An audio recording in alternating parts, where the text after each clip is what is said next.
Ever wondered, what really goes on behind the scenes in psychology, like a therapy session, or how they put together those assessments, especially here in the Philippines? Yeah, it can definitely feel a bit opaque sometimes, even if you're the person getting the service. It touches on really personal stuff, doesn't it? So it's natural to wonder about the rules, the ethics guiding it all. Absolutely.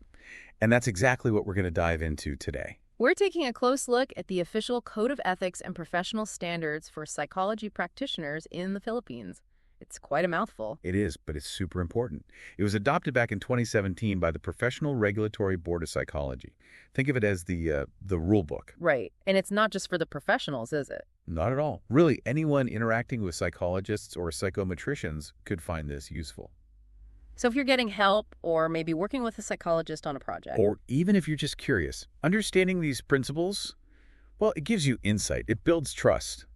Definitely. So what we've done is gone through the official document. That's the Psychology Code Ethics 2017-11.pdf for anyone wanting the source. Which includes the resolution making it official, effective October 17th, 2017, and Annex A, that's the code itself. Yeah, our mission here is to pull out the really key stuff, make it understandable, relevant, sort of the aha moments without the jargon overload. Sounds good. So where do we start? How did this code even come about? Well, it goes back to a law, Republic Act 1729. That's the Philippine Psychology Act of 2009. Ah, okay. So the law mandated it. Exactly. It specifically told the Professional Regulatory Board of Psychology, the PRB, you need to create and adopt this code. And the why behind that? It was really about quality control and accountability. The board needed a standard, a benchmark, to monitor how psychology and psychometrics are actually practiced. Right, to make sure things are done properly. Ethically, Technically. professionally, all of that. It's about protecting the public, ultimately. Makes sense. And does the board have teeth? Can they enforce this? Oh, yeah, big time. The code isn't just suggestions. The board can suspend a license, so take it away temporarily. Or even revoke it permanently? Exactly. Revocation means losing the license for good.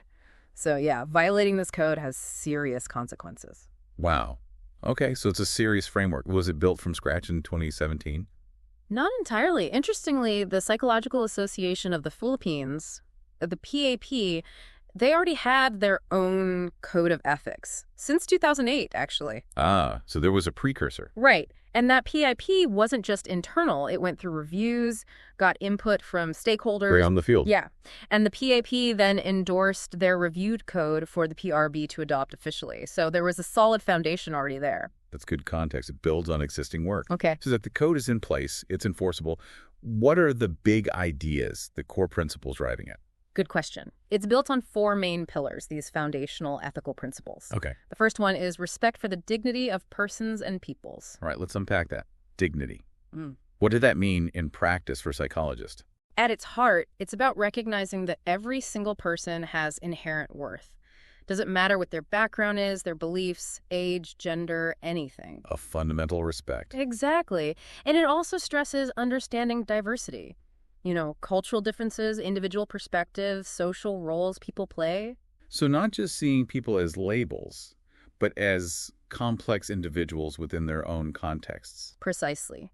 Practitioners need to be sensitive to unique values, different viewpoints, even customs. But there's a limit to respecting customs, right? Yes, the code mentions that. If a custom seriously harms someone's well-being, that respect has to be balanced. Okay.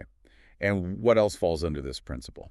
Big things like respecting privacy, maintaining confidentiality, which we'll talk more about later, and just basic fairness in how they deal with people. Got it. Foundational respect. What's the second principle? That's competent caring for the well-being of persons and peoples. Okay, competent caring. Sounds like the core job description. It really is. It's about the responsibility to maximize the good outcomes for people they work with.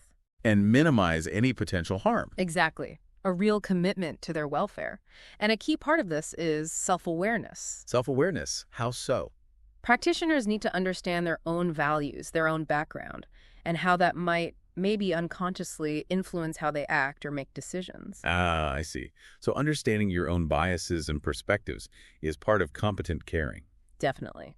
For instance, if you're unaware of a bias, you might misinterpret something a client says or does. Right. So practical applications. How does this look day to day? It means actively showing concern, taking real steps to make sure no harm is done, trying to get the best possible results for the client. And if harm does happen accidentally. Then correcting it, taking responsibility. It also means constantly learning, keeping skills sharp, maintaining competence. And that self-knowledge piece again. Yep. And importantly, this isn't just about individuals. It extends to caring for the well-being of communities, too. Okay, that makes sense. Principle number 3. Integrity. Integrity.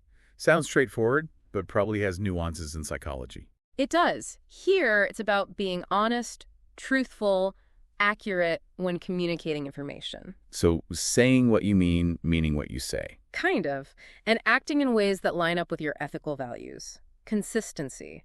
It's about building trust through being transparent. Transparency. But what about confidentiality? That's the balance. The code highlights being open and clear, but always within the bounds of confidentiality.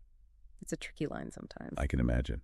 What else under integrity? Managing conflicts of interest is huge, making sure personal or financial interests don't cloud professional judgment. Right. Avoiding situations where you might benefit unfairly. Exactly. And the principle strongly emphasizes avoiding any kind of exploitation, financial, emotional, whatever. Okay, so specific examples of integrity in action. Honest communication, obviously. Avoiding, half-truths or misleading statements. Striving to be as impartial as possible in assessments or treatments. Minimizing bias. Yeah, and like we said, just fundamentally not exploiting the people or groups they work with. Okay, clear.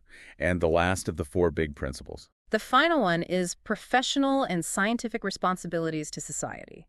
So this zooms out a bit beyond the one-on-one interaction. It really does. It says psychologists have a responsibility to the wider world, to contribute to knowledge, to the good of society. Using their skills for broader benefit. Right. Conducting themselves ethically in a way that helps everyone, applying psychological knowledge positively. So thinking about the bigger impact of their work and the field itself. Precisely. This means things like working to increase knowledge that helps people's well-being. Through research, maybe. Yeah, or sharing knowledge and using what they know for good while also being watchful about potential misuse. Someone could twist psychological findings, True. Vigilance is needed. Also, promoting ethical behavior within the profession and even in the community, aiming for the highest ethical standards themselves. Taking responsibility for their actions. Yes, and constantly working on their own ethical awareness. It's an ongoing process. Those 4 principles, respect, competent caring, integrity, and societal responsibility, they really paint a picture of the ethical psychologist. They provide a really strong foundation, yeah. But the code doesn't stop there, does it? It gets more specific. Absolutely. After those guiding principles, it dives into general ethical standards and procedures for different areas of practice. Like what? What's a key area? Well, one section is on resolving ethical issues. Basically, practitioners are expected to be alert to ethical problems. And try to fix them. Yeah, address them, work through them responsibly, and it clarifies that if the code conflicts with the law, well, the law generally has to be followed. Okay, that's important to know. What about ensuring people are actually qualified? That falls under competencies. This is critical. It says practitioners should only offer services. Therapy, assessment, whatever it is. Right. Only within the boundaries of their competence, what they're actually educated, trained, and experienced in. So no winging it. Definitely not. And if something is outside their wheelhouse, they need to refer the client to someone who is qualified. Makes sense. Like sending someone to a specialist. Exactly. And it also stresses ongoing learning, continuing education to stay current. You can't just rely on what you learned years ago. Fields change, new research comes out. Precisely. It's about lifelong learning and knowing your limits. Okay, now psychology is so much about interaction. What does the code say about human relations? This is a big section. Covers a lot. One really important point is unfair discrimination. What does it prohibit? Discrimination based on pretty much anything you can think of. Age, gender, race, ethnicity, religion, sexual orientation, disability, socioeconomic status, anything forbidden by law. Just basic fairness and respect for everyone. A crucial safeguard. What else? Sexual harassment, strictly forbidden, as defined by Philippine law. No ambiguity there. Good. Then there's multiple relationships. This is a tricky area. What exactly is a multiple relationship? It's when a psychologist is in a professional role with someone, but also has another kind of relationship with that same person. Like being their therapist and their business partner. Or maybe being their therapist and also being close friends with their sibling. Or even promising a future relationship, like going into business after therapy ends. Okay, I see. Why is that a problem? Because it can mess things up. It could impair the psychologist's objectivity, their competence, their effectiveness. Or worse, lead to exploitation. Exactly. Risk of exploitation or harm is a major concern. So the code says avoid these if they could reasonably be expected to cause problems. Like treating your best friend's spouse. Probably not a good idea. Blurs too many lines. Yeah, that seems clear. Maintain professional boundaries. What about personal interests influencing work? That's covered under conflict of interest. Similar idea. Psychologists shouldn't take on a role if their own personal, financial, or other interests might get in the way of being objective or effective. Or if it could harm the client or organization involved. Right. And it also touches on third-party requests, like if an employer asks for an assessment of an employee. What's the rule there? Clarity from the start. Who is the client? What will the information be used for? What are the limits of confidentiality? Everyone needs to be on the same page. Confidentiality. That keeps coming up. It must be a cornerstone. Absolutely critical. The section on confidentiality emphasizes the strong duty to protect all confidential information learned during their work. Everything the client tells them. Assessment data. Yes. Anything that could identify someone. But it's not absolute. There are exceptions. Like what? When can confidentiality be broken? Usually it involves legal requirements, like mandatory reporting of suspected child abuse, or if there's a clear imminent danger risk of serious harm to the client themselves or to someone else. Okay, so safety can override confidentiality in specific serious situations. Exactly. And the crucial part is discussing these limits with the client right at the beginning or as early as possible. Informed consent includes understanding these boundaries. So everyone knows where they stand. Right. The code also covers keeping things confidential when consulting with colleagues, or in how records are kept, stored, and eventually disposed of. Security is key. Okay, how about how psychologists present themselves to the public?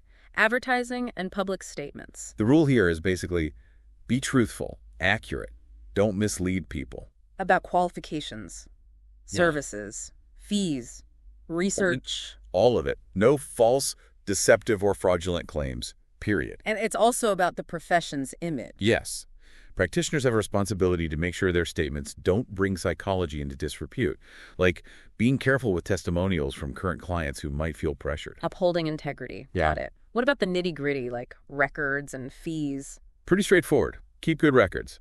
Detailed enough so another professional could take over if needed, or to meet legal requirements. And fees? Clear agreement up front. Before starting, ideally. Client needs to know what they're paying for and how the finances work. Exceptions for emergencies, of course. Okay. Now, assessment using tests and tools. That's a big part of psychology. What are the ethics there? Big emphasis on using the right tools for the person and the situation. Tools based on current science, not outdated stuff. And getting permission. Informed consent is vital. Explaining why the assessment is being done, what it involves, fees, who might see the results, confidentiality limits, all of it. And after the assessment. Results need to be interpreted accurately, considering things like culture or language that might affect scores, and then explained to the client in a way they can actually understand. Put it there again. Ideally, plain language. And, importantly, keeping test materials secure so they aren't misused or invalidated. Right. Test security. Makes sense. Then there's therapy itself. Yeah. What are the key ethical points there? Again, informed consent is number one. A really thorough discussion before starting. What needs to be covered? The nature of the therapy, how it works, potential risks, potential benefits, the fees, confidentiality and its limits, and what alternatives might be available. So the client makes a truly informed choice. Exactly. And throughout therapy, the client's well-being must be the top priority. And those multiple relationships, again, still apply. Absolutely. Avoid harmful multiple relationships with therapy clients during and after therapy, especially anything exploitative. And ending therapy. Needs to be done appropriately. Like if the client isn't benefiting anymore, or maybe even being harmed by continuing, or simply when the goals are met, it should be a discussed process, ideally. Okay. What about training the next generation? Education and training. Educators have a duty to provide up-to-date, accurate information. Course descriptions need to be clear about content, objectives, how students will be evaluated. And supervising trainees. Supervisors need to be competent themselves, provide good guidance, fair feedback, and crucially avoid exploiting the power dynamic they have with students or supervisees. Fair treatment, clear expectations. Got it. Okay, last big section in the general standards, research. How are ethics handled there? Hugely important. Ethical conduct is paramount, whether research involves humans or animals. Participant welfare and rights come first. So informed consent for research, too. Definitely. Participants need to know the study's purpose, what they'll do, any risks, any benefits, confidentiality rules, and crucially, that they can quit any time without penalty. The right to withdraw. Essential. The code also covers things like using deception only when necessary and justified, and usually with debriefing afterwards. And animal research. Requires humane care and use. And finally, reporting research findings ethically. Meaning? Accuracy in data, giving proper authorship credit to contributors, and absolutely no plagiarism, scientific integrity. Wow, that's a really thorough breakdown of the general standards. It covers so many bases. It really does. It provides a practical framework for psychologists to navigate those complex situations they face daily. Always aiming for those high ethical standards. For the benefit and protection of everyone they work with. So wrapping things up a bit, this code of ethics isn't just sitting on a shelf, it's actively shaping psychological practice in the Philippines. Exactly. It's about ensuring services are responsible, confident, ethical, building public trust. And hopefully understanding these principles, even just the basics we've discussed, empowers you, the listener. Right. Whether you're thinking about therapy or working with a psychologist or just interested, knowing the standards helps. Which kind of leads to a final thought for everyone listening. How does knowing about these ethical guidelines actually empower someone seeking or getting psychological help? That's a great question. And maybe think about it more broadly, too. How could wider public awareness of these standards help create a more ethical, more trustworthy mental health environment here in the Philippines overall? Definitely something to mull over. And we'd encourage you, if you're interested, to look up the full code. Dig deeper into the sections that caught your attention. Yeah, see how these principles play out in different scenarios. Ultimately, it's that combination, an ethical profession and an informed public, that really fosters a healthy space for psychological well-being. Couldn't agree more. A strong ethical core is just essential.